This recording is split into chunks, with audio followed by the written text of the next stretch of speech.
guys, it's Shay Gadaval. I'm here for Asian Culture Vulture, and I'm really delighted to say that we've just seen the teaser trailer for Tea for Taj Mahal, and we're now joined by the director, Kireet Khurana, who actually is going to be attending the Bagri Foundation London Indian Film Festival for the premiere of the film. Kireet, it's a pleasure to have you with us. My pleasure entirely. Now, I must say, it's a short trailer, but a really beautiful, heartwarming trailer. Thank you so much. For anyone who doesn't know the premise for Tea for Taj Mahal, just tell us a little bit about it. So basically it's about a village full of illiterates, and this man who wants to bring literacy into the village, and this village is about 60 kilometers away from Agra, and he decides that he would start a eatery, a dhaba, a restaurant by the roadside, and he sees a lot of tourists going, passing by, who are visiting the Taj Mahal, and he starts a Taj Mahal dhaba there, and he asks the customers, the tourists and the customers, to actually teach the children of the village instead of paying for the food. Right. And so the more complex the dish, the more expensive the dish, the more time and the more complex subjects that they have to teach. Like they have to teach if they are asking for butter chicken, then they have to teach English 1 hour, because English is a very difficult language. It is, yes. So on and so forth. So if you're taking some extra rotis or something, then probably you can do 10 minutes of something extra, like Fantastic. whatever. I love the premise of the film. Kireet, this is your first feature film and impact change. Yes. Social change, especially when you look at a country, like India, where of course education is paramount for some but not for others. Why was it important for you, for your first feature film, to focus on education? So I did not choose the subject, to be honest. Abis Rizvi, my producer, who unfortunately is no more there with us, he had already latched onto the idea. The story was written by somebody else, a gentleman called Ashish Aryan, who was a story writer. And when he narrated the story to me, I immediately kind of related to the idea, and he told me, would you like to direct it? And I jumped at the offer. And because I've done a lot of films in the social space, I thought it is something that I can handle. But of course I was not equipped to handle it, so I went to the hinterland, I went to the actual villages where this problem is very predominant. And I actually spent about 6 months rewriting the scripts along with the writer, and that's how the journey has been so far. Very hands-on from what you're talking about in terms of being involved, and I understand that also with regards to choosing the cast. Oh, you cannot. I mean, I'm from Mumbai. I'm a Mumbai kid. I'm born and brought up in Mumbai. Yes. So I don't think anybody sitting in Mumbai can actually write a script sitting in their own studios and whatever. Yes. You need to be out there. You need to meet the people. You need to meet the people who are disenfranchised. You need to meet the people who are impacted by whatever is happening in this country. And only when you empathize and you meet them, and they are real characters, and you meet them, that's how you can write them. Now let's focus on the children, because a big part of the trailer that we've seen today obviously is focused on these young kids who are going to learn from this fantastic school. How did you cast these children? Because they just seem so natural to the screen. So we actually had these we had a school there, and we had hundreds of children coming to the school, right?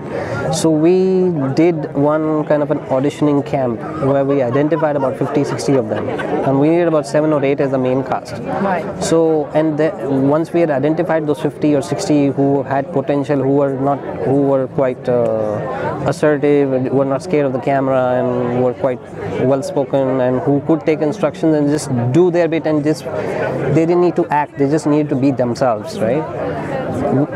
There is a lot of pretentiousness that comes in if you take a city kid and you tell him to act like whatever. These kids look like they are from the village, and they are from the village indeed, so they don't need to really, they just have to be themselves, and that's all they were asked to do. Just say your lines and be yourself, and that's so there was imperative that we cast locally a lot of people, not just the kids but everything. I think it looks, the look of the film, the feel of the film is very authentic. Something I guess a lot of people will want to know then, as much as this film is about social social change and impact change with children that you've basically taken, you know, from a local village who've not had acting training, and then you put them in front of a camera. Since you've made the film, have you ensured that they are getting support, or have they just gone back to their normal lives, or are you still involved with those kids?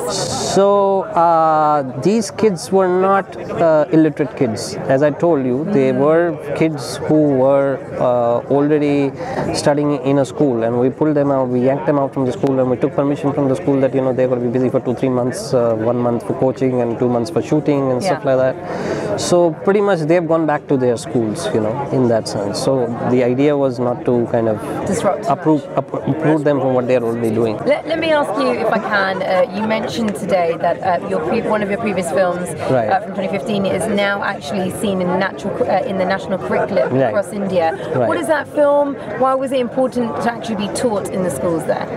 Yeah, so past 20-25 years I've actually worked with bodies like Childline, UNICEF, USAID, Save the Children India. I made a lot of short films with pretty much you know, across the board, many NGOs. And this particular film called Komal, which is an animation short film, it's a 10-minute short film. Like the other films that I put my heart and soul in everything that I do, but this became very popular because it was a very evocative, very emotive subject, which was on child sexual abuse. And fortunately, this film also won the National Award in 2015. And Smriti Irani herself saw the film, and she said that this film should be made compulsory viewing in schools, and that's how sort of we made it into the national curriculum, and that's how it's being shown. So it's been shown to maybe about a couple of 100 million people already. Yeah, so it's being shown across the country right now. Just finally, is that your hopes for Taj Mahal then? Because not only is this film, you know, about education within India, you are very much keen to always focus on social change and impact change. So what are the hopes for this particular film?